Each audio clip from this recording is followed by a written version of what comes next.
Welcome to another Talking Feds one-on-one. I'm excited to be joined by Scott Galloway, who I've been eager to talk with for some time. He wears many hats, and it's a challenge just to describe him. But with apologies for the omissions, let's just go with Professor of Marketing at NYU Stern Business School and the author of the New York Times bestsellers, The Four and the Algebra of Happiness. He's also the host of the Prof G Show and co-host of the Pivot podcast alongside Kara Swisher. Scott, thanks for being here. Thanks for having me here. You know, it's the first time we've spoken, and I wanted to begin with some of your general themes, and the one that maybe is as dominant as any other, and I think most interesting, is your thoughts about the crisis point we're at today among young men in particular. I have a sense of your views, but let me start with just what and when do you trace this crisis to? Well, like most of these issues, it's multidimensional. It's everything from biological. A boy's prefrontal cortex is 18 months behind a girl's. When an 18-year-old girl is applying to college and an 18-year-old boy, the girl is competing against a 16-and-a-half-year-old girl. And once we leveled the playing field academically in terms of college admissions, women started blowing by men. And I think that's fine. I think that if they demonstrate the discipline to pursue more academic or professional fields and the certification, we should do nothing to get in the way of that. And now for the first time globally, there's more women seeking tertiary education than men. The issue is we've also outsourced many of the jobs and opportunities and on-ramps to the middle class for men who don't have college certification. I think we've also show biases in family court. Almost all the time, the woman is awarded custody of the children. 1 in 6 men have no contact with their children 3 years post-divorce, and some of that is male abandonment.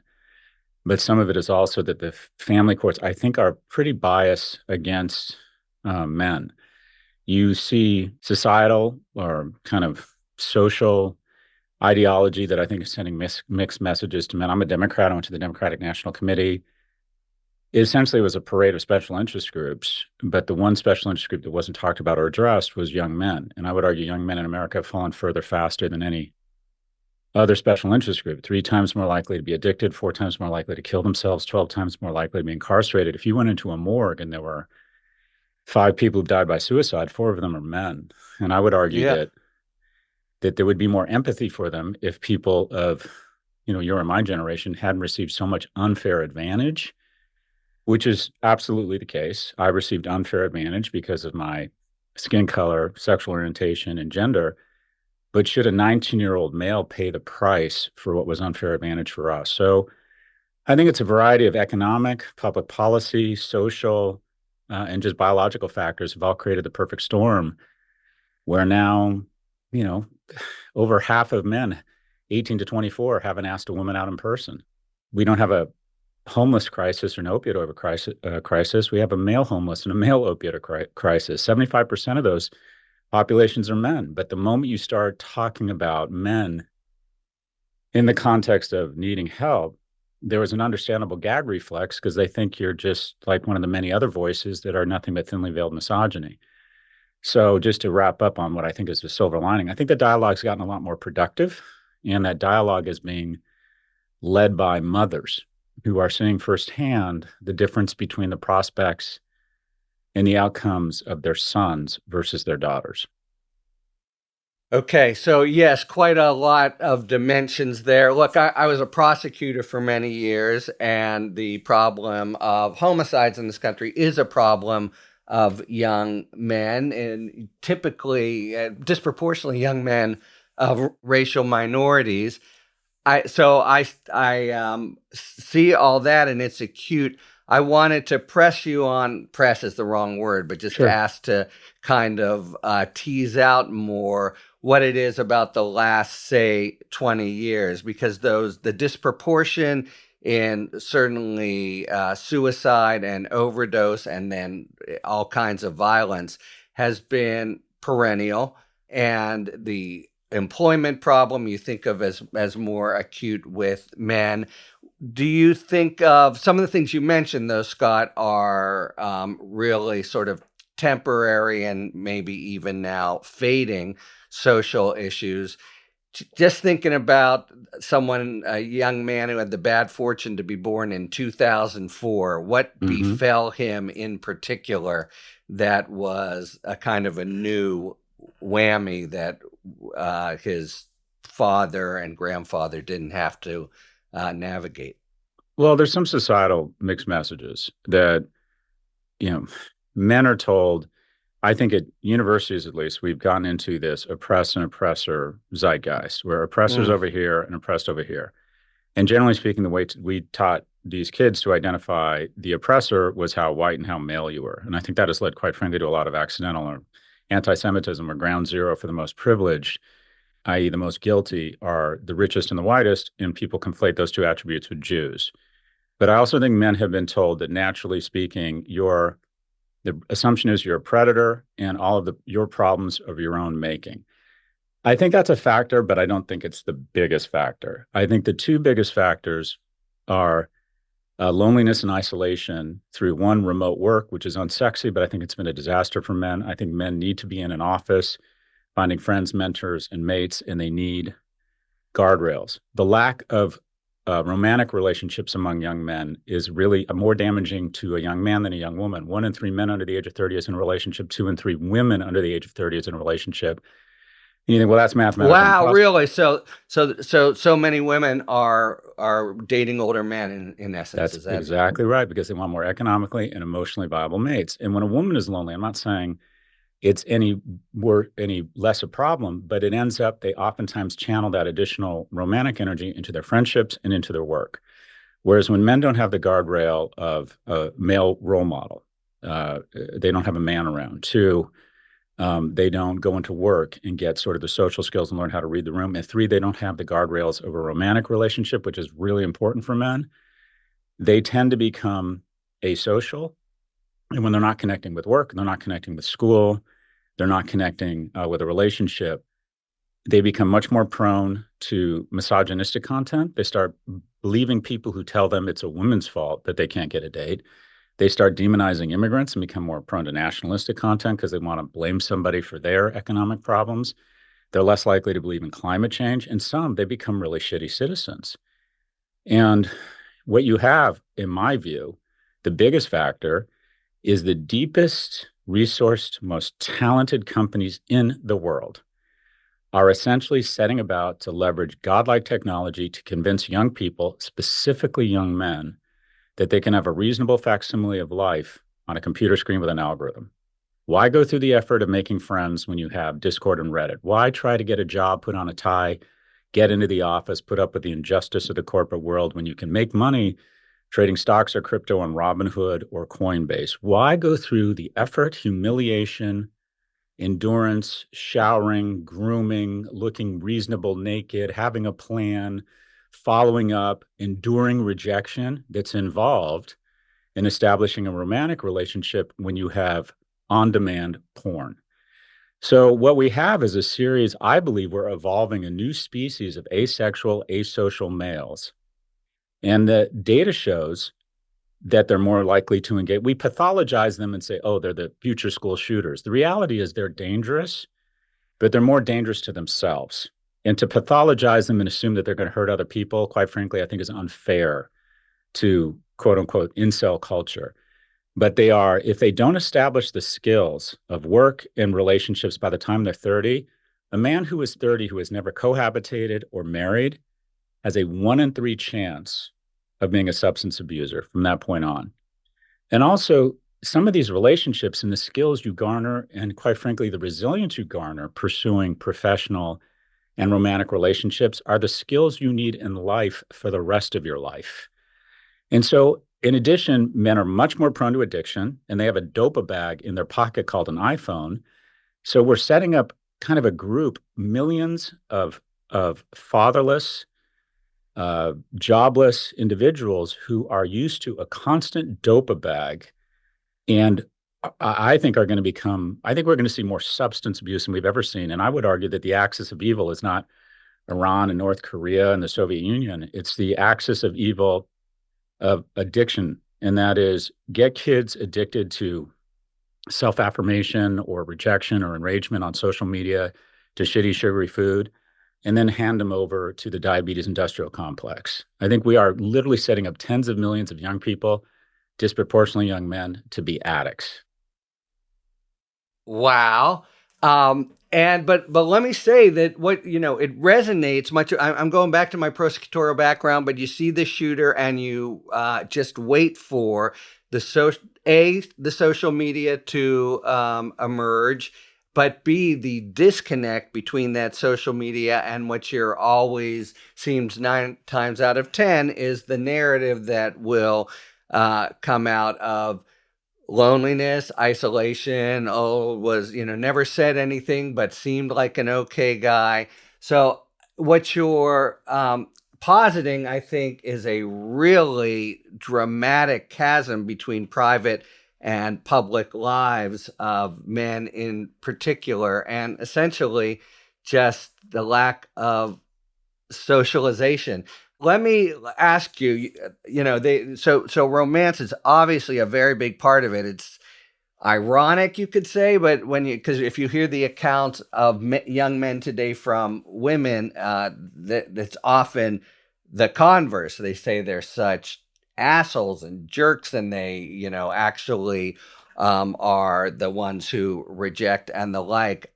I buy your point though about loneliness and isolation. What do the data show, or how do peer relationships fit in here? Because my sense of outcomes is that, among the very few factors that matter quite a bit is a solid supportive peer group.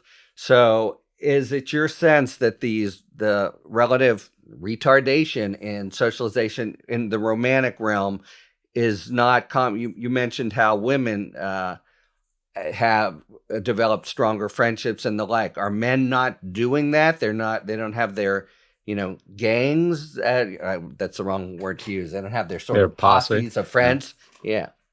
Yeah, the number of high school kids who sees their friends every day has been cut in half over the last 10 years. Since over the last 10 years. Over the last, Yeah. now it's 14, basically since the introduction of social on mobile. People would rather Uh-huh. sit at home and look at each other partying than get together and party. Drunk driving and teen pregnancy has gone down. Alcohol consumption has dramatically dropped. I would argue, I've had Peter Attia and Andrew Huberman on my podcast. They've declared Yeah. war on alcohol. I take the counter view, and it gets a lot of pushback, but it's inspired some interesting conversation. I think young people should drink more. I think that the isolation and the lack of social capital and camaraderie, and quite frankly, some of the social lubricant that alcohol involves, is less of a risk to their 25-year-old livers that can process a lot of alcohol than the loneliness epidemic. So I jokingly say I would encourage young people to get out, drink more, and make a series of bad decisions that might pay off. And I'm kind of only half joking, but I just go to. Let me just follow up quickly. Yeah. So you're saying, the disinhibiting factors of alcohol actually make you have fun, interact, have some kind of actual human commerce that you just don't have if you're sticking with your phone. Is that the shorthand version of this? I'll ask you, what, Yeah. if any, role, when you look back on those weird, funny, hilarious bonding moments with your male friends when you were young, when you look back on romantic interactions, or initially when you when you approached a stranger and expressed romantic interest while making them feel safe, how often did alcohol play a role? Yeah. I mean, I can answer that. For me, close to never in the first instance, and close to always in the second. So I found it really did come into play in dating. But sort of hanging out with guys, maybe I was unusual in this way. It wasn't a bunch of beer pong games and the like. But that the general point, I think, you're identifying really some particular problems that resonate with. I have kids about the age that you're talking about. that it really does seem woeful. You know, kids don't seem to go out, have sex, have it's a stunted kind of romantic existence for them. I agree. 60% of Harvard's freshman class are virgins. My mom was worried I was going to get into too much trouble. I think I'm worried my kids aren't going to get into enough Yeah. trouble. But I want to revisit your question around friends. It's pretty much true. From the age of kind of 16 on, the most influential thing in a young person's life is probably not their parents or their religion. It's their five closest friends. It's their peer group. If you could do anything as a parent to increase the outcomes of your children, it would be if you could curate their four or five closest friends. You know, the old adage, you are the average of your four or five closest friends. You're the same political affiliation, you root for the same teams, you're the same body mass index, same likelihood of going to college. The reason I went to college was my two best friends were just going to college. I was raised by a single immigrant mother who lived to died a secretary. My dad told me he'd buy me a Trans Am with the college money they'd saved, so he wasn't encouraging college. But my two best friends, a Mormon kid who was going to Stanford and a black kid who was going to Linfield, a college in Oregon, on a football scholarship, it was just, oh, Ronnie and Brett are going to college, so I'm going to college.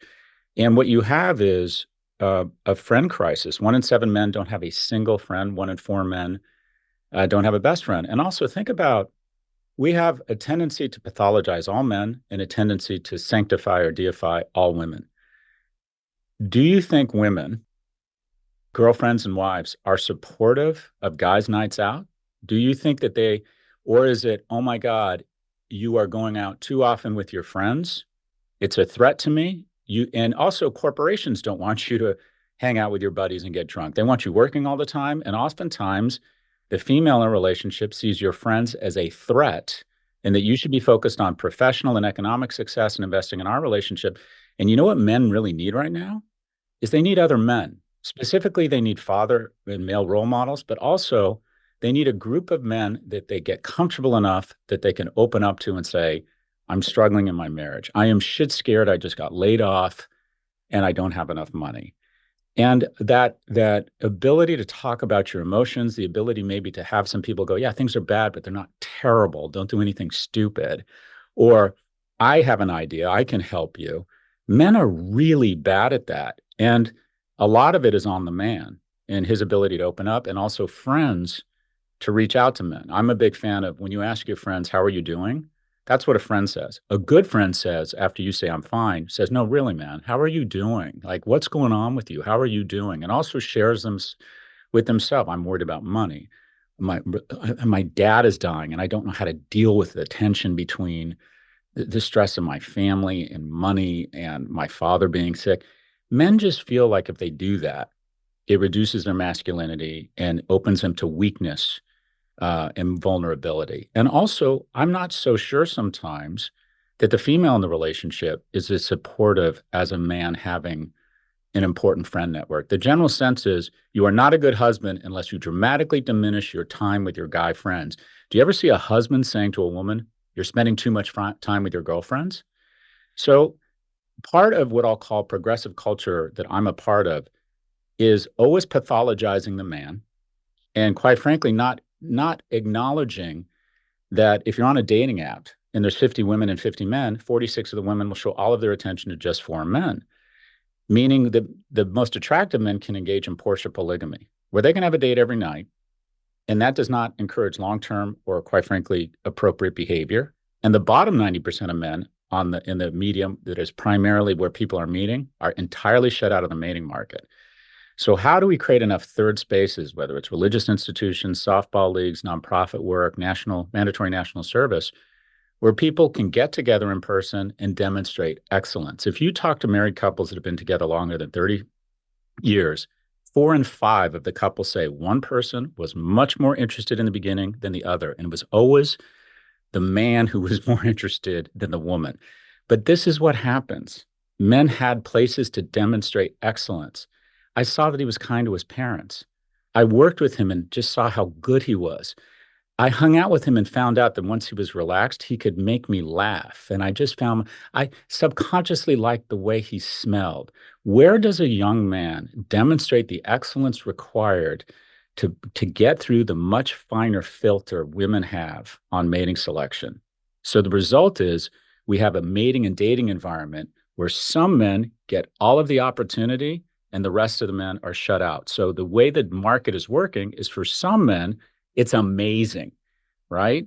For most men, it's a disaster. And for almost all women, it's slightly shittier. So the dating market, the mating market has really been turned upside down by the digitization of it, where a certain number of men, all women, not all women, most women want a certain amount, one type of person. And online, you can only indicate a very narrow bandwidth of things, your ability to signal resources and your height. And if you aren't over 6 foot and make over $100,000, which is like 1 or 2% of the available males, you're shut out. So we have what I'd call a mating crisis. 60% of 30-year-olds 40 years ago had at least one child. Now it's 27%. I don't think having kids is mandatory to have happiness. I think the ability to find somebody, fall in love, and then the economic wherewithal to actually have kids is the united theory of everything. I think everyone should have that opportunity. And right now, people don't. Young people don't have that opportunity. And to your point about women, how many times do you hear, I know all these amazing women, they're attractive, they have their shit together, but they can't find a man? No, they can find a man. They just can't find a man they want to date because women mate horizontally. Or who will date them exclusively, right? I mean, 100%. The point you're making, it's also in the animal kingdom, but I wouldn't have thought it was that extreme among humans. Maybe it's changed, but it certainly correlates because what happens to the men the women are more likely to have more than one in a high status male, and then the lower on the totem pole, that's violence and all kinds of pathologies. I do just want to say the point you made that the data seems really strong to me because once you then move to the parenting stage and you fret about all these things about, do you spank? Do you make them do homework? And I think we parents really obsess over features that probably don't matter at all. Whereas next to genetic contribution, trying to curate, as you say, a good peer group is the number one thing you can do, but it's pretty damnably challenging for a parent. Okay, so Scott, you've laid out the whole semester, but I don't think you can come back 3 times a week. So I reluctantly now want to move to transition to the relationship of these broad points to the rise of Donald Trump. There, you can see the possibility that let me just ask you, in other eras of economic scarcity or other kinds of, 50s had its own problems for young men. You think of leaders coming to the fore who had a certain kind of sunniness or probity or Boy Scout features, and the guy who seems most to have benefited from it is a sour, dark, nasty, xenophobic asshole. How do you connect the specific problems and crisis for young men with their trending toward at least Trump and his rise in national politics? So I work with the Democratic Party on messaging, and I think first you have to diagnose the problem. And I think the reason that Trump was elected is the following, and I think it's more straightforward than people want to admit, and that is we as progressive thought that this election was going to be a referendum on women's rights. We thought that's what's going to turn out women. Moderates believe in a woman's right. That is what is going to swing the election for us. If you look at the data, women's rights did not show up. It just didn't show up. It wasn't a factor. What was a factor, quite frankly, I call this the testosterone election. And that is, if I think the majority of extremism and coarseness and income inequality and a lot of our problems and dissatisfaction in America can be reverse engineered to one scary data point. For the first time in our nation's 275-year history, a 30-year-old man or woman is not doing as well as his or her parents were at 30. That is a breakdown in the social compact. The compact that we took for granted and has always been held was that if you work hard, you're a good person, a little bit of luck, your kids are going to do better than you. That is no longer the case. And here are the 3 groups that swung hardest from blue to red, 2020 to 2024. First, Latinos. We took them for granted that because they're Latino, that they would vote for us because of their identity. And Mexican Americans in LA are just much different than Cuban Americans in Southern Florida. And they said, no, thank you. Telling me how I should vote based on my identity doesn't work for me. They swung pretty hard to Trump.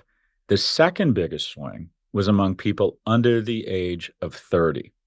And in some, they're sick of seeing their parents' homes and stocks skyrocket in value with artificial stimulus and deficits on their credit card. And they're thinking, I'm really struggling. And 210 times a day, I'm notified on social media that I'm not on a Gulfstream or partying in St. Bart's. And I see all these older people. The average 70-year-old is 72% wealthier than they were 40 years ago. The average person under the age of 40 is 24% less wealthy. So there's prosperity everywhere being rubbed in their face. And all they know is they can't afford their student loans. They can't afford housing. They're not attractive to potential mates because they don't have real economic viability. So they swung really hard to the right. And then the third group that swung hardest to the right was 45 to 64-year-old women. And my thesis is that that's their mothers. Because the bottom line is if your son is in the basement, and he's a good kid, and he's vaping and playing video games, you don't give a shit about territorial sovereignty in Ukraine. You don't care about transgender rights. That's a privilege that the cultural elite get to have. If my son's not doing well, I just want change. I don't care if he's an asshole. I don't care if he was found liable of sexual abuse. I don't care if he sponsored an insurrection. All I know is the incumbent and the way things are is not working. If you're in Alcatraz, you want revolution. And if your kids aren't doing well, you don't, the only thing you want is different. And Trump represented different. He was, whether you don't like him, whether you think he's low character, the incumbents had no chance. And you're seeing this globally because of social media algorithms that enrage people around the status quo. It is very hard for any incumbent globally to stay in office. But I would argue this election was not a referendum on women's rights, right or wrong.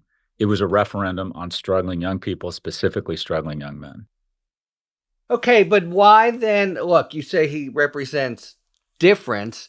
I mean, likewise, you could say Bernie Sanders, or likewise on the other side, I guess you could say Carly Fiorina or whatever. Where does the dark side of Trump figure in this narrative? Well, one, if Bernie Sanders or someone who offered different, I mean, quite frankly, Joe Biden's narcissism, I think, is what lost us the election. I think there are a lot of Democratic candidates on the bench if they'd had the benefit of a full body contact primary. The primaries are outstanding at not only maturing the right person, but the right person for the moment. And so we essentially, because of Joe Biden's narcissism, were left with a candidate who did not make it to Iowa in 2020 because the public did not fancy her as a president, who basically had to run a UK style election in almost no time. And to be fair, I think Vice President Harris did her level best and actually did surprisingly well given the hand she was dealt. His coarseness and his cruelty are conflated with masculinity. And also he's seen as someone who is more pro-man. If you go to the DNC website, dnc.org, it explicitly says, there's a section that says who we serve. And it lists 16 demographic groups from Asian Pacific Islanders to Black Americans, to the disabled, to veterans. I added it up. It's 74% of the population. So when you say we're explicitly serving and advocating for 74% of the population, you're not advocating for 74%. You're discriminating against the 26%. And if you watch the speakers at the Democratic National Convention, of which I went to, it was a parade of special interest groups, except no one mentioned the group that has fallen further faster in America, and that is young men. And here's the hard reality. And I would argue it's a collective victory that the Democrats still don't want to acknowledge, and that's the following. In America today, and this is a wonderful thing, you'd rather be born gay or non-white than poor. So the Democrat, in my opinion, this whitewashed purity, grabbing our pearls, not acknowledging the basic truths around data, around who is really struggling here. When this guy comes in and he's coarse and offensive, it really resonates. And it resonates especially with young men. And you know what they did to their credit? They were brilliant. They flew right into the manosphere head first. They identified the 5 or 6 broiest bros in Broville on podcasts, Joe Rogan, Theo Vaughn, I think it's the Kirk brothers. He flew right into it. When he went on Joe Rogan, between the downloads and audio and the views on YouTube, for Kamala Harris to match that exposure, she would have had to have gone on CNN, MSNBC, and Fox every night for 3 hours for 2 weeks. Crypto, cars, rockets, Joe Rogan. He said to men, and we don't like to admit this, a lot of women, a lot of wives and mothers will still vote for their perception of what will be best for their husband and their sons. And he flew right into it. And he said, men, I hear you. I am with you. I am unafraid. Let them clutch their pearls. I'm going to bring back this economy, and I'm not afraid to break some eggs and say offensive things because I am the testosterone candidate. It was brilliant, and it resonated. And it was I think you suggested, well, when you talk about the road to fascism, I think the idea is it was also false. Yeah. It gave a sense of sort of economic populism that really he wasn't going to follow through with. So it's more, I guess, what you would call marketing. Yeah. It's just he marketed himself as the bro. Oh, I want to be clear. Let me put on my reality hat. Yeah. I think this is a slow burn to fascism, and fascism is thrown around a lot. Let me define what fascism is. It's extreme nationalism where you believe you have a better view of how to make your nation strong, and you're willing to usurp power from the courts, from the Constitution. You're willing to demonize immigrants, demonize other countries, and even go after people unilaterally in support of your view of what is better for the nation. That is fascism. A refusal to condemn violence against your opponents. When you remove the security detail of a general who ordered a strike against the Iranian head of the security forces, you're putting him in harm's way. That is repackaged violence. When you threaten to go after companies or put the head of Meta in jail if they don't sign up, if you threaten companies unless they give money and to your inaugural campaign and you can parade them around at your inauguration, that is the mortar and the brick to fascism. This is, in my opinion, the economic policies are disastrous for young men. These tariffs are basically, I'm on boards of companies. These companies in the back room are reshaping their supply chains to avoid doing business in America right now, not even because so much of the tariffs, but because they don't know what to expect. They're like, are the tariffs on? Are they off? How do we plan this? Fuck it. I'm going to start sourcing out of Canada and Mexico, and we're going to start trading with each other, not America. That will reduce jobs. It will reduce on-ramps to prosperity and financial independence for young men. I believe this is not good for the economy and especially not good for young men. I'm strictly talking about campaign strategy. We were bested. They moved to where the puck was headed. Quite frankly, Vice President Harris should have gone on a plane and gone down to Austin and interviewed with Joe Rogan.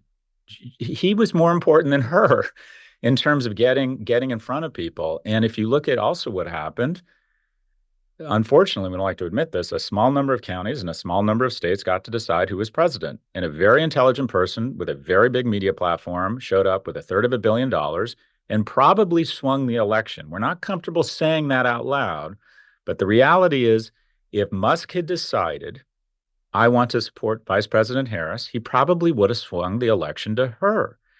And this is the most frightening thing, I think, or one of the most frightening things about our politics right now, and we don't like to admit this, is that democracy and your rights are now solely correlated to your wealth.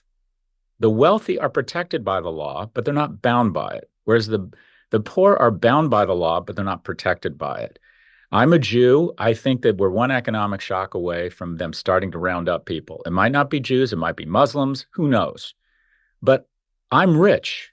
I can peace out to Dubai on 24 hours notice and take care of my family. Any woman in my life has access to mesophestrone. I could live in deepest, reddest Mississippi, and if someone in my life wants to terminate a pregnancy, no problem. We have now decided democracy and rights are portable across borders, and they're directly correlated to your economic wherewithal. And the basis of a democracy and of an American Constitution is rights. Rich people are pretty good at getting their own rights. Democracy and our Constitution in America was always meant we're especially here. These laws are especially our systemic programs and investments are focused on the lower half because there was a general acknowledgement that once you're a millionaire, America's going to love you. You're not going to have any problems. Our laws, our courts are here to protect the bottom half. And it is flipped now. And basically, we have these misdirects in the administration of Doge and DEI causing helicopter crash, male versus female only in terms of semantics, such that we look over here while they are increasing the deficit $800 billion a year. We should stop calling it a deficit. We should start calling it a tax on young people, such that I can save $920,000 this year on my tax bill if these Trump taxes go through. So there is an unfortunate conspiracy between the rich and Trump where we don't speak up. We don't put pressure on elected representatives because at dinner parties we'll talk about how terrible it is, but we're not really fighting it. Not that many CEOs have stepped in, not that very many wealthy people have really piped up here. Why? Because, oh no, stop, it hurts so good because I'm about to get richer on the backs of future generations. That is the conspiracy here. Your rights, you can be gay, black, Muslim, anti-Trump, as long as you have money, you have rights. But if you're in the lower 50, watch out. You are vulnerable. If you say something about the wealthiest man in the world, he might sue you out of existence. If you have a small company, you don't sign up and kiss the president's ass, he might in a moment decide to tariff, not exempt you from tariffs that he's exempting. You want to know who's not going to have tariffs? Just look at Trump, who Trump had lunch with today. This is not how you operate a government. This is a slow burn into the reason why India never lived up to its potential, right? Because of corruption. And China has bested India over the last 20 or 30 years, in my view, for a lot of reasons, supply chain manufacturing. But one of the biggest factors was China on a regular basis, and I'm not suggesting this, would root out corruption on a very heavy-handed basis. That hasn't happened in India. And it is difficult. A lot of Western companies have a difficult time doing business in India because it's about who you know, who you pay off. America is becoming like that. It's becoming a kleptocracy and is becoming rife with corruption, which is incredibly bad for competition and economic growth. Goldman Sachs has already taken our GDP estimates down from 2.4% growth to 1.7. The Atlanta Fed was projecting 4%, and it's gone to negative 2.8. This was, in reality, this couldn't have been worse for young men. And it also is conflating masculinity with coarseness and cruelty, which is absolutely the wrong message for young men. So I just wanted to acknowledge. And that's what all this good. This has not been good for young men. Right. Well, and that is my point, and it's analogous to other fascist or proto-fascist episodes. No, just to stitch it up with where we started, and then I wanted to move a little bit to democratic politics. The young men who are in the basement or who, whatever reason, said we want change, they were hoodwinked in a sense. Yes, and this is some image of masculinity or domination, but in fact, to the extent they saw him as the solution to the falling economic fortunes and all the social problems you associate with it, too bad they got fooled, basically. Well, look, I want to be clear. The Democratic Party needs to do some soul searching. When they ignore the problems facing young men, they stick their chin out. We didn't drape ourselves in glory. Wait, we're super progressive and protective of special interest groups unless they're Jews. Then we don't want to be as resolute. I mean, the Democratic Party, in my opinion, through this election screwed up. Let me just talk a little bit about Israel and Hamas because I like to go where other people won't go. On an actual field ground level, there was no one more supportive of Israel than President Biden. The day after October the 7th, on the 8th, he deployed 2 carrier strike forces to the Mediterranean and basically said to the Iranians, sit the fuck down. If you have any thoughts about Hamas's objective to start a multi-front war against Israel, we are going to rain violence and fury on you. That was incredibly important, but they still wouldn't come out with a full-throated, defense of Israel. They would still say shit like, well, they're not, I'm disappointed and concerned about what's happening in Gaza. And here's the bottom line. President Trump was much more resolute. And you know what? He did better with Muslims than they thought, because the Muslims in the exit polling said, I'd rather have someone stab me in the front than stab me in the back. We didn't even take credit where we deserved it. And talking about everything through the lens of identity, when not acknowledging it's no longer your identity, it's your economics that dictate if you need help or not. I think quite frankly, I just think we fucked up. And I think a decent amount of soul searching is really warranted. Who are the people trying to convince? I can't tell you. I got so much hate from people when I said Joe Biden is too old to run again. Look at him. He looks like Pop-Up going into hospice. This is ridiculous. And people would reach out and say, you don't understand the assignment. Sign up. Who are the people who thought it was a good idea for him to run again? Who are those people? So we have some soul searching to do here. Who are the people that think everything should be viewed through the lens of identity? Who are the people that thought that waving your cane at the president during a congressional address and walking around with signs saying this is not normal doesn't make us look just stupid? Maybe we should be the party of ideas, not indignants.